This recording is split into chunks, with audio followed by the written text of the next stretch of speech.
제가 오늘 소개해드릴 책은 리더와 관련된 책인데요. 책 소개에 앞서 이 책을 소개해드리게 된 계기를 짧게 설명 먼저 하려고 합니다. 저는 약 2년 정도 전에 관리자가 처음 되었습니다. 그래서 이제 저뿐만 아니라 많은 사람들이 그렇겠지만 저는 이제 예전부터 뭘 하든 되게 잘하고 싶은 욕구가 컸고 어디서든 이 사람은 뭐든 잘한다 라는 소리를 굉장히 많이 듣고 싶어하는 사람이었어요. 그래서 이제 저는 그 원하는 바를 조금 얻고 싶어서 정말 열심히 했는데 어느 순간부터는 일만 잘한다고 해서 그 욕구가 다 채워지지 않는다라는 것을 깨달았고 그 순간부터는 이제 앞으로는 좀 좋은 리더가 한번 되어보자 라고 결심을 하게 되었습니다. 제가 리더라는 사전적인 의미는 알고 있었는데 막상 좋은 리더가 무엇이지? 라는 생각에 한번 휩싸이게 되었어요.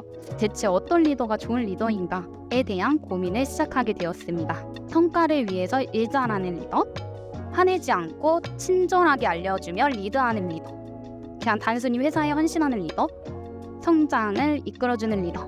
대체 나는 어떤 리더가 되고 싶은가?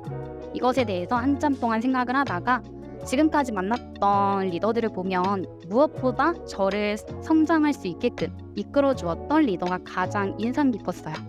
그래서 앞으로 저 또한 이제 일도 잘하고 이제 사람들을 성장할 수 있게끔 이끌어주는 리더가 되자고 결심하게 되었습니다. 그래서 앞으로 성장할 수 있게끔 사람들이 이제 성장할 수 있게끔 이끌어주는 리더가 되기 위해서 나는 앞으로 어떤 것을 해야 하는가, 어떻게 행동해야 하는가, 그것을 알아보기 위해서 정말 무작정 서점에 갔습니다. 그래서 이제 제가 서점에 가서 고른 책이 바로 오늘 소개할 리더의 말그릇이라는 책이었습니다. 이 책은 실제 리더들의 고충에 대해서 이제 상담을 해주고 좋은 리더들은 어떻게 말을 하면 좋은가에 대해서 알려주는 책에 가깝더라고요. 이 책은 리더의 한 가지 실제 상황과 그리고 그 상황에서 리더가 겪었던 고충을 가지고 저자와 이제 상담하는 대화들로 이루어져 있는 책인데요. 제가 푹 빠지게 되었던 첫 번째 사례를 가져와 봤습니다. A라는 리더가 있었어요. 근데 그 리더가 직원 B와 C가 서로 챙기고 서로 일하는 방식을 조금 배웠으면 좋겠다라는 굉장히 좋은 마음으로 하나의 프로젝트를 같이 기획해보라고 업무를 주었는데요. 그 둘이 스타일이 엄청 많이 달랐다고 해요. 그래서 그 둘은 결국 충돌이 발생이 되었고 결국에 그 둘은 리더한테 나는 이 사람이랑 이제 못하겠어. 그러니까 우리는 각자 프로젝트를 기획해볼게. 시간을 더 줘. 라고 요청을 했다고 합니다.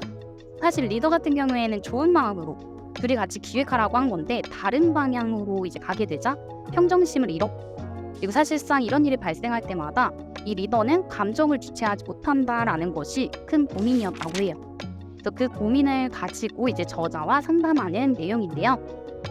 지금 여기 화면에 나와 있는 것처럼 저자는 이제 리더한테 굉장히 여러 가지의 질문을 합니다. 그래서 이 질문 중에서 저에게 좀 인상 깊었던 질문을 제가 파란색으로 표시해봤는데요. 그 상황에서 화를 참을 수 없게 만든 결정적 말은 무엇이었을까요? 혹시 그러한 상황에서 다른 말은 선택할 수도 있었다고 생각하시나요? 만약 그 상황으로 다시 돌아간다면 이번에는 무엇을 더 고려하고 싶으세요? 라는 이 세 개의 질문이었는데요. 사실 이 질문들은 저자가 리더에게 질문을 하면서 상황을 돌아보고 마음을 읽는 것이 중요하다는 것을 알려주기 위해 나와 있는 내용들이었어요. 저는 오히려 저자의 질문 방식을 보고 깨달은 게 있습니다. 성장을 이끌기 위해서는 이 저자처럼 질문하는 방식을 배워야겠구나 라는 것을 오히려 깨닫게 되었습니다. 그래서 이 책은 이제 리더의 말그릇이기 때문에 사실 말하는 방식에 대해서 설명이 이제 주로 되어 있는데 저는 이제 좋은 리더가 되기 위해 방향성을 잡을 수 있도록 저에게 도움이 되었고 그리고 또 되게 좋았던 게 저자의 질문들과 답변을 보면서 저한테도 이제 끊임없이 스스로에게 이제 질문을 던지는 책이었습니다. 그래서 이 책은 한 가지뿐만 아니라 되게 여러 가지들을 조금 생각해보고 고민해볼 수 있게끔 만들어주는 책이라서 이렇게 추천하게 되었고요. 제 얘기를 듣고 조금이라도 생각이 많아지셨다면 한 번씩은 읽어봐 주셨으면 좋겠습니다. 감사합니다.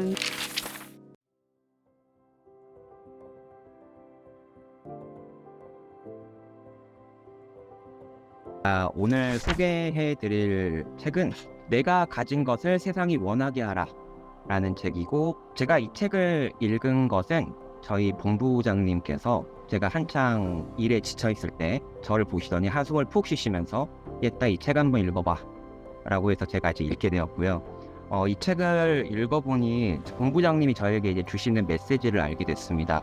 업무를 하실 때 누구나 프로페셔널한 사람이 되길 원하시잖아요. 당연히 그 사람이 필요해 라는 생각을 하게 되고, 그런 대우를 받게 되면 기분이 좋다가도 어느 순간에 그런 생각을 하게 됩니다.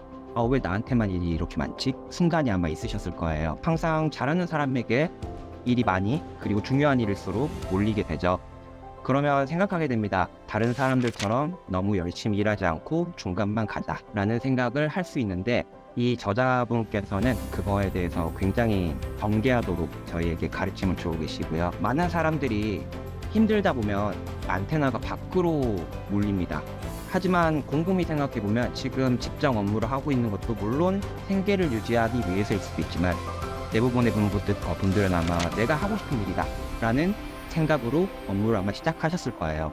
그런데 자꾸 안테나가 밖으로 상하고 누가 시킨 것도 아닌데 왜 자꾸 나에게 이런 시련을 주지? 라는 불만을 가지시게 되는데, 이걸 보면서 제가 이제 느낀 것은, 제가 일이 많고 과분한 순간에도 제가 업무를 하면서 얻게 되는 인맥, 스킬, 그리고 경험들, 이런 것들은 나의 소중한 자산이 된다 라는 교훈이고요.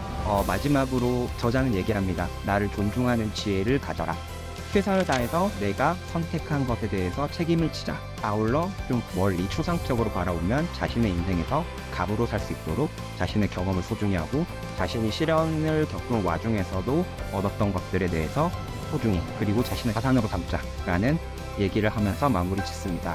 이 책은 사실 한 300페이지가 좀 넘긴 한데, 지금 업무를 하시는 중에 뭔가 중심이 흔들린다거나 일이나 인생에서 자신의 인사이트를 얻고 싶다 하시는 분들은 꼭 한번 읽어보셨으면 좋겠습니다. 이상입니다. 감사합니다.